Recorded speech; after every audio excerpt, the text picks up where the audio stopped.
Welcome to The Know, I'm Meg Turney. I'm Ryan Haywood. The Video Game Awards streamed live on YouTube last night, bringing landmark reveals, winners, losers, and celebrities pretending to give a shit about video games. When it was all said and done, The Witcher 3 took home the top honor for Game of the Year. Now, this is the second Video Game Awards show we've seen since the mantle was taken on by Jeff Keighley. After Spike dropped the show, but if you count its 10-year run on Spike, plus the really weirdly rebranded VGAs back in 2013, this marks number 13. Thank God for that last one didn't last that long. Yeah, that was the one with Joel McHale, wasn't it? He was like all over it. He did a and tremendous angry. job, right? Like, whatever, video games, Fucking right? bitches. I'm so past this. Watch Community. Yeah. Come on. All right, well, we got a surprising amount of announcements last night. In addition to some conversation starters about who deserved to win each award, the biggest story might have been, or absolutely was, Hideo Kojima, who was nowhere to be found at the show. No, he wasn't hiding in a cardboard box in the arena. He was actually banned from coming by Konami. Jeff Keighley performed some verbal CQC on the company, who wouldn't let Kojima attend to win an award for the franchise he built and the game he spent years producing. The announcement was, of course, met by a chorus of boos from the audience and an overall lowering of morale back at Mother Base. That came just after Kiefer Sutherland accepted the Best Action Adventure Game award on behalf of Kojima, with a speech that was probably longer than the entirety of his audio in Metal Gear Solid 5. And since Kojima Productions was shut down by Konami, even in the wake of the enormous sales of Metal Gear Solid 5, he was honestly probably about the only person associated with the game that could be there to accept it anyway. Yeah, maybe Konami will insist that Kojima couldn't attend because he was still on vacation, which has been their official story for months now, even though we've seen pictures of what was reportedly Kojima's going away party. I want to know if it's real. Also, there was no cake in that photo, and I feel like that's a disservice to everyone involved. This is like the birth certificate thing for Obama. Like, everybody's like, prove that he's on vacation. I need to see him in a paisley shirt. I'm a little bit worried he's on some sort of like forced vacation. He's like, we haven't seen him, and like he's like locked in Konami What if he's in somewhere. an asylum somewhere? He's like, he's like in his jacket, like, oh, son of a bitch. What if they shut it down and it just broke the man, and now he's just No, like... I think he's totally there. Konami's just like strangle-holding him all the way down until his contract's out. That'd be great if someone smuggled out a picture of him just at an office desk. He's like, look, he's not on vacation, he's working. That's paperwork. He's refilling paper towel rolls. All right, so the rumor for some time has now been that Kojima is under Konami contract through the end of the year, which is why he's not allowed to announce any new projects, and it seems to have been confirmed by Keighley in last night's mic drop. As to where Kojima will land next, well, senior Donna Burke, who performed songs from Peace Walker and Phantom Pain's Red Band trailer from E3, says she hears Kojima is going to stay working in Tokyo and that, quote, all will soon be revealed. Other big news out of last night's event includes a sequel to the sleeper hit Psychonauts. You're so excited. I am so excited. Tim Schafer came out to introduce Psychonauts 2, which is being crowdfunded on the new platform Fig. Double Fine is asking for $3.3 million to make the game, since that's what they raised for Broken Age, its first crowdfunded project. Now, for anyone who doesn't remember, Psychonauts is an original Xbox game released in 2005 about a psychic secret agent who jumps into people's heads to fight their demons and wrestle their nightmares. It was a huge hit. Like, people, it's beloved. It's beloved. It was not a huge hit. But I mean, like, it's like a cult hit. It's like a sleeper classic. By the way, news about the sequel just sent Funhouse's James Willems into a state of shock. He probably looked like this. He's probably drinking space food and being very shocked. Yes. Another announcement that took us completely by surprise. Last night, we got a trailer for a new Batman game presented by your favorite, episodic Telltale. The trailer was light on details, but according to the company, the 2016 game will give fans a first-hand opportunity to dive deeper into the complex life and mind of Bruce Wayne, the duality of his identity, and the struggle of responsibility in saving a city overcome with the corruption and villainy. I feel like we've been in his head. How much? Like, leave the man alone. The Give me real more question.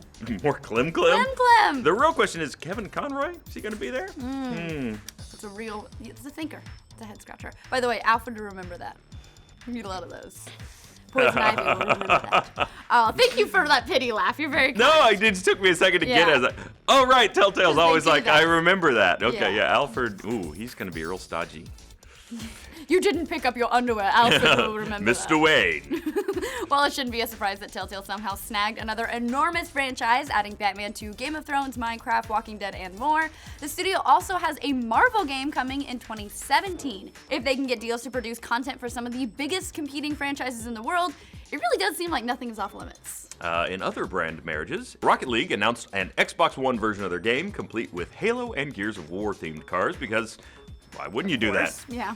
Shaq Fu, A Legend Reborn, is going to reboot the 16-bit fighting game released on the Sega Genesis and Super Nintendo back in 1994. Fuck yes. Really? Sorry, I'm excited. No. Best part of the show. I spit everywhere because I'm so excited. Chair also let out word that a remastered version of the Metroidvania tribute Shadow Complex will be released on PC, PS4, and Xbox One, and you can grab the PC version for free now at shadowcomplex.com. Shadow Complex was so good. It is really good. I love that game. Never beaten the game. So good. Did you do the achievement where you run on the lake? I actually never bought the game. I got to play it for a little you. while. I played it I went to a friend's house who had it, and I played it for a little while, and I didn't get to finish it, and then I tried to bring it back to my house, and then you can't. Hey, there's a secret ending at the very beginning. You can get back in the, you go a little bit, you can come back to the Jeep, and you can leave that bitch. That gets kidnapped, and you can just leave. It's got a Far Cry 4 out. Yeah. Oh, good, you sat there. Bye.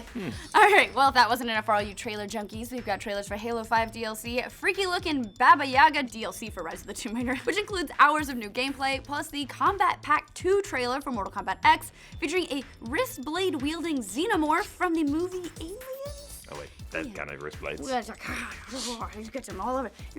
All right. In addition to the Predator, who was added to the last batch of DLC, so you can totally duke it out as Alien versus Predator now. Nice. That's not even mentioning those games we're about to mention now. With world premieres of Far Cry 4, or Far Cry Primal rather, yes. Uncharted 4, The Walking Dead, Michonne, right? Mm-hmm. And the new Alpha 2.0 gameplay from Star Citizen, the biggest crowdfunded game ever. Yes. You probably could have played a really good drinking game for every time that anybody on that show, by the way, said world premiere. Our first world premiere. Another world premiere. Yes, and I'm drinking my coffee in celebration. Even with all that news, Kojima still managed to steal the show by not even attending. I mean, really, that's the spirit of the VGAs, right? Celebrating developers that make us these amazing games we get to play all year long. It was really cool seeing people rally around Kojima on Twitter and during the show. I want you to know, Hideo, that we're thinking of you. Because we rally around people on Twitter now. That's how the world Yes, works. that's where one rallies. Prompting this Kojima tweet where he thanked everyone for their support, which is very sweet. Editorial mode engaged. Yes. For all the hype and talk of exclusive reveals, it's nice to know that we're still able to connect with people, particularly the ones who bring us the stuff we love to play.